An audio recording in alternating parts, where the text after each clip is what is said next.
জিনিসের উপর আলোচনা হয়, কিন্তু আমরা কেউ সেটা পালন করি না।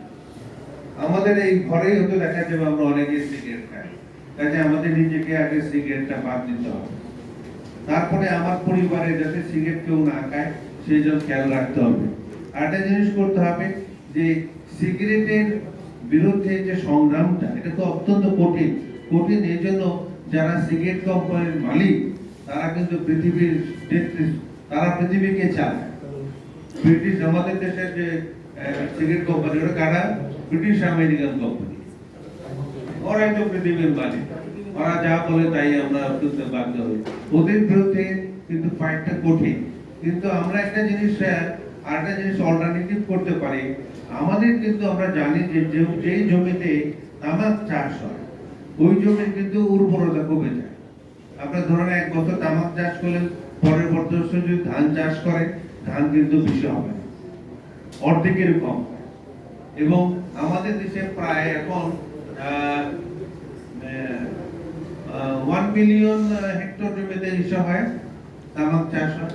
1 মিলিয়ন হেক্টর জমিতে আমাদের কিন্তু চালের অভাব আছে। আমাদের দেশে কিন্তু আমরা বলি আমরা চালে আমরা সম্পূর্ণ, আসলে কিন্তু না। আমাদের প্রত্যেক বছর চাল আমদানি করতে হয়। আমরা কিন্তু ওই রুট লেভেলে কিন্তু আমরা কাজ করতে পারি, যে কৃষককে আমরা বোঝাতে পারি ভাই তুমি তামাক চাষ করবো না।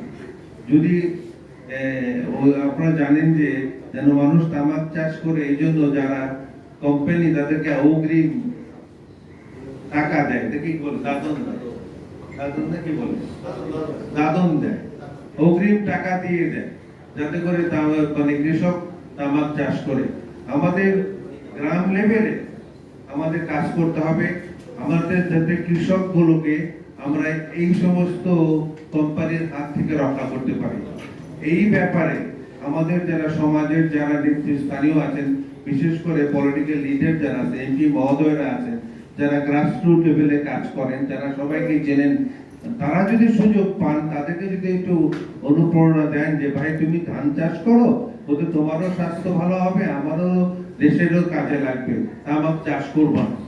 এইভাবে যদি আমরা চেষ্টা করতে পারি, তামাক চাষে যদি নিবৃত্ত করতে পারি, তাহলে কিন্তু কিছুটা হলেও কাজ হবে। পৃথিবীতে দেখেন, আপনি যদি খেয়াল করেন, উন্নত দেশগুলো অনেক ব্যবসা ছেড়ে দিছে। ওই ব্যবসাগুলো কোথায় আসছে? আমাদের মতো গরিব দেশে। যেমন তামাক চাষ করা, তারপর যেমন কি বলে ওই হাইডের যে ব্যবসা, লেদার ইন্ডাস্ট্রিজ, এগুলি কিন্তু পরিবেশের জন্য মারাত্মক ক্ষতি করে।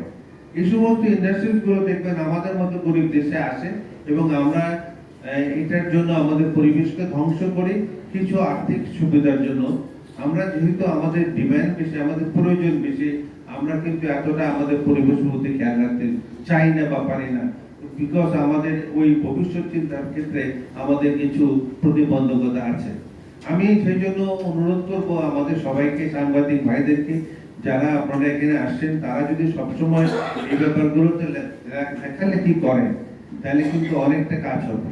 এবং সুখের বিষয় যে আমাদের দেশের সরকার কিন্তু প্রধানমন্ত্রী ডিক্লেয়ার করছে, এটা কিন্তু একটা বিশাল শক্তি আমাদের, যে আমাদের প্রাইম মিনিস্টার ডিক্লেয়ার করছে যে তামাক মুক্ত আমরা বাংলাদেশ করব। যদিও তামাক মুক্ত করতে পারবো কিনা জানি না, কিন্তু যদি আমরা টার্গেটে যদি 80-90% অ্যাচিভ করতে পারি, এটা অনেক সুখের ব্যাপার হবে।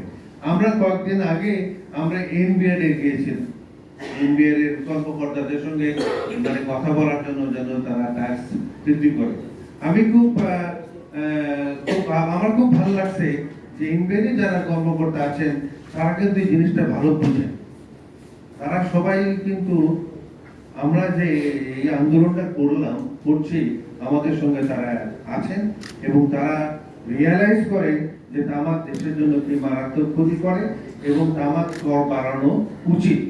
এবং আমরা যদি বুদ্ধি করে তামাক করটা বাড়াতে পারি, তাহলে সরকার যাতে, অনেক সময় হয় কি আমরা কর বাড়ালে লাভবান হয় কোম্পানি, কিন্তু এমন ভাবে এটা করতে হবে কোম্পানি যেন লাভবান হতে পারে, স্টেট যেন, মানুষ যেন লাভবান। কাজেই আমরা কন্টিনিউয়াসলি যদি চেষ্টা করে যাই, এবং এটা চেষ্টা করে যেতেই হবে, এটাকে চেষ্টা থামানোর কোনো সুযোগ নেই, কারণ এটা আমাদের ফিউচার জেনারেশনের স্বাস্থ্য এর সঙ্গে সম্পর্কিত।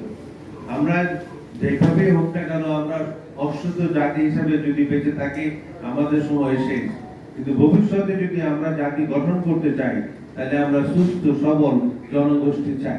এই সুস্থ সবল জনগোষ্ঠী চাইলে আমাদেরকে ভবিষ্যৎ জনগোষ্ঠীর জন্য সুন্দর একটা বাংলাদেশ রাখতে হবে, যেখানে তামাকের ভূমিকা কিন্তু অনেক।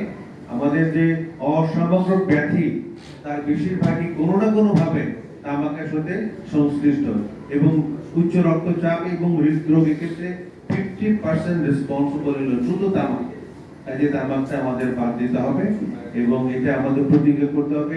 এবং আমার রিকোয়েস্ট থাকবে মাননীয় এমপি মহোদয়ের কাছে, আপনারা পার্লামেন্টে আপনাদের যারা মানে ভোকাল আছে তারা কথা বলবেন, যাতে করে সারা দেশের মানুষকে আমরা মেসেজটা দিতে পারি এবং পার্লামেন্টে আইনগুলো পাস করাতে পারি। আর আমি বেশি কিছু বলবো না, আপনাদের সবাইকে অশেষ অশেষ ধন্যবাদ।